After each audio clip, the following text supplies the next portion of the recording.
সরকারের কিছু করার আছে বলে আমি মনে করি না। হতাশ রীতিমতো, অনেক লম্বা লাইন। সরকারকে নিয়ে আসলে কোনো জাজমেন্ট নাই। বাইকার অচল, বাইক ছাড়া লাইনটা শুরু করেছি শাহবাগ মোড়ের একটু পর থেকে, পিজির গেট থেকে, বিএসএমএমইউ হসপিটাল, ওটা গেট থেকে আসছি। অলমোস্ট 30 মিনিট প্লাস হবে আর কি, এখানে লাইনে দাঁড়ায় আছি। এখন ফুয়েল কতটুকু করে দেয় এই ধারণা নাই।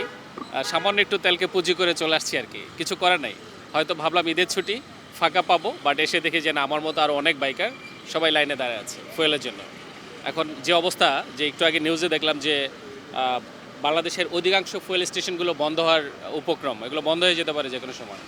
তো যদি বাইকার অচল, বাইক ছাড়া, এবং ফুয়েল ছাড়া হচ্ছে বাইক অচল, দ্যাটস ওয়াই মানে বাধ্য হয়ে আসতে হলো আর কি। এসে তো মানে হতাশ রীতিমতো, অনেক লম্বা লাইন। তো যাই না, যারা ঈদের ছুটিতে ঢাকার বাইরে গিয়েছে, অনেক দূর দূরান্তে গিয়েছে, ওনারা কিভাবে ফিরবে, কিভাবে আসবে, এটা ওনারা বলতে পারবে আসলে। এবং আমি মনে করি অনেকেই বিপদে পড়বে, আমি জানি না ঠিক।